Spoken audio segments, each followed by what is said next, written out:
नमस्कार दर्शक बंधु मो वास्तुविद भागीरथ पिंधाणी एवं मोर वास्तु संदेश चैनल को आपको स्वागत करुच्ची।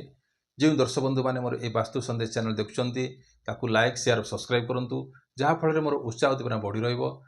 आपण सम्मुखें यहीपरि वास्तु और ज्योतिष संबंधी तथ्य किसी उपस्थापना करुँगी। आज आम जाना नजर दोष क्या लगुच क्या अधिका लगुच आ तार उपाय आपण घरे बसी कौन करें कहीं समस्ते नजर दोषर उपाय किसी वृद्धा हूँ कि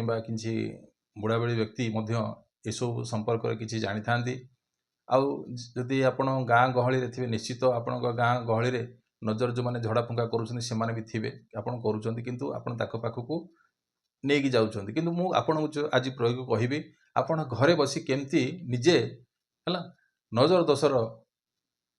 तार जो रही प्रकोप आपड़ केमती मुक्ति पाइबे तापर आपन को मु छोटिया टिप्स टे कहि से उपाय जदि आप करती निश्चित रूपे सुफल मिल। देखो दर्शक बंधु नजर दोष समस्त को लगी था कहीं जदि आम बाटे घाटे जाऊे कि कौन जाऊे कि कौटा कि भल जिन देखी ना भल गाड़ी आणला कि कौट भल ड्रेस पिंधेला सी भल ड्रेस टे पिंधि भल लगे माने ये सब जिनस कौन ना छोटिया नजर दोषटी लगी जाऊँगी बुझीपार व्यक्ति को कौन हो छोटिया नजर दोष आप जापारती जे नजर दोष क्या लगला बोले कि समस्त को लगे किंतु यहाँ क्यों क्षेत्र में अधिका लगी था आ क्यों क्षेत्र में कम लगी था क्या अधिका लगी था आ क्या कम लगी था अधिका लगे अर्थात हूँ कौन जदि कौन व्यक्तिर कौन हुए ना मानसिक कमजोरी थाए बुझीपार जदि से व्यक्ति को शीघ्र कौन लगी था ना नजर दोष लगी था बुझीपार जो व्यक्ति को माने सुस्थ सबल थे किसी माने हे ज्ञान जहाँ जुआड़े चलने से व्यक्ति को शीघ्र नजर दोष लगी न था बुझीपार किंतु नजर दोष जन्म कुंडली अनुसार जब आम विचार करवा ताहले कौन हम ना रवि आउ कौन ना चंद्र बुझीपार ये दुईटा प्लानेट ये जो दुईटा जो ग्रह रहिले ये दुईटा ग्रह रे जदि राहु किंबा केतुर जदि संपर्क रहिबो किंबा रवि को माने कौन रवि को किए देखिबो ना राहु किंबा चंद्र को किए देखिबो ना राहु जदि आउ ताबरे रवि की किए देखिबो ना केतु चंद्र को जदि किए देखिबो ना केतु एई किंबा रवि एई सहित राहु बसथिबो किंबा आपणकर कौन होची चंद्र सहित राहु बसथिबो किंबा चंद्र सहित केतु बसथिबो कुंडली रे जदि ए भलिया जदि परिस्थिति थाए ताहाले से व्यक्ति को अधिका कौन लगी थाए ना नजर दोष लगी थाए बुझी होची नजर दोष गोटे पार्ट अलगा किंतु आपको बुझेली जे कुंडली हिसाब रे मध्य भी आपण जानी पारिबे जे नजर दोष क्या अधिका लगे बोलिकी तो कुंडली अनुसार ए भलिया जदि आपनकर योग थिबो जन्म कुंडली रे ताले से व्यक्ति को कौन लगी थाए ना अधिका कौन नजर दोष लगी थाए आउ यह लगे द्वारा कौन होता है केमिति आपण जानी पारिबे जे व्यक्ति को नजर दोष लगी ना व्यक्ति को जनक कौन हम ना चिड़चिड़ा आसीबो हाँ तापरे से क्या कथा शुणिबो नाही तापरे से कौन हम ना एकांत रे बसिबो गोटे अंधार घरे से बसिबो तापरे से तापरे निद तार ठीक से हबो नाही बुझिपारुछंती तार ठीक से कौन हम निद ठीक से लगोनी आ खाइबार अरुचि लगी था ताको बुझिपार तो ये भाया परिस्थिति से व्यक्ति को देखा जाइए कि उदाहरण स्वरूप जब आम नवा जदि आपंकर निजस्व पिला को भी आपंकर निजर नजर दोष लगुच केमती ना गोटे पिलाटा भोजी भात को जाइए आज टी अधिका खाईदेला कौन से पिला लोक देखिले कहले ना आज तुम पिला आज एते खाई आज एति से कौन खाद्य खाई ये आइटमटा अधिका खाई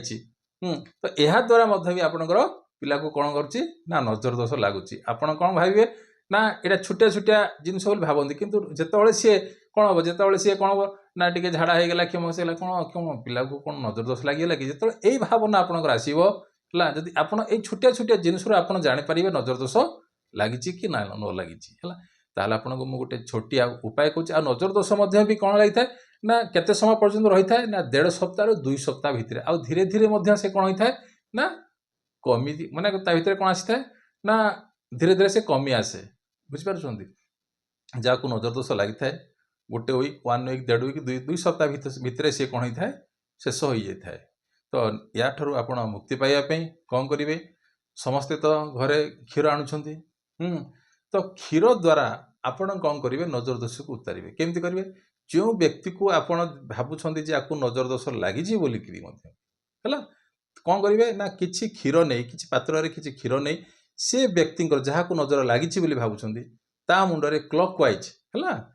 राउंड सर्कल क्लॉक वाइज ता मुंडे बुलेबे के थर ना 7 थर बुलेबे 7 ଥର ବୁଲେଇ ସାରିଲା ପରେ ସେ ଯେଉଁ କ୍ଷୀରଟା ରହିଲା ଯେଉଁ ପାତ୍ର ଆଣିଥିଲେ ଅଲଗା ପାତ୍ରରେ ଯଦି ଆପଣ କୁକୁର ରଖିଛନ୍ତି କୁକୁରକୁ ଖାଇବାକୁ ଦେବେ। ବୁଝି ହେଉଛି? କୁକୁରକୁ ଖାଇବାକୁ ଦେବେ। ଏହା ଦ୍ୱାରା କ'ଣ ହେବ ନା ଯେଉଁ ବ୍ୟକ୍ତିକୁ ନଜର ଲାଗିଛି ନିଶ୍ଚିତ ରୂପେ ହେଲା ସେ ନଜର ଦୋଷରୁ ମୁକ୍ତି ପାଇପାରିବ। ହେଲା ଏଇଟା କେଉଁ କ୍ଷେତ୍ରରେ ବେଶୀ ଆପଣ ଲାଭ ପାଇବେ ନା ଯେଉଁ ବ୍ୟକ୍ତିଙ୍କର ବାରମ୍ବାର ନଜର ଦୋଷର ପ୍ରୋବ୍ଲେମ ରହୁଛି, ଯାହା କହିଲି କୁଣ୍ଡଳୀରେ ଯଦି ଏଇଭଳିଆ ପରିସ୍ଥିତି ଥିବ ସେ ବ୍ୟକ୍ତିଙ୍କୁ ନିଶ୍ଚିତ ରୂପେ ହେଲା 100% ତାକୁ ନଜର ଦୋଷ ଲାଗିବ। ତ ଆପଣ ଏଇ ପ୍ରକ୍ରିୟା କରି ଆପଣ ସେ ନଜର ଦୋଷରୁ କ'ଣ ମୁକ୍ତି ପାଇପାରିବେ। ଆଉ କ'ଣ କରିପାରିବେ, ସେଇ ବ୍ୟକ୍ତି ଯେଉଁ ବ୍ୟକ୍ତିଙ୍କୁ ନଜର ଦୋଷ ଲାଗିଛି ତା ଖାଦ୍ୟରୁ ହେଲା ସନ୍ଧ୍ୟା ସମୟରେ କିଛି ଯେଉଁ ଖାଦ୍ୟ ଖାଉଛନ୍ତି ସ୍ନାକ୍ସ ସବୁ ଯାହା ବି ହଉ ଆଇଟମ୍ ସେ ଯାହା କିଛି ଖାଉଛନ୍ତି ସେ ଖାଦ୍ୟରୁ କିଛି ଖାଦ୍ୟ କାଢ଼ି କ'ଣ ପ୍ରଥମେ କୁକୁର ପାଇଁ ଦେବେ, ତାପରେ ନିଜେ ଖାଦ୍ୟ ଗ୍ରହଣ କରିବେ। ଏହା ଦ୍ୱାରା ମଧ୍ୟ ବି କ'ଣ ହେବ ନା ଆପଣଙ୍କର ଯେଉଁ ରହିଲା ନଜର ଦୋଷ ସେ ନଜର ଦୋଷ କ'ଣ ଖସିଯିବ।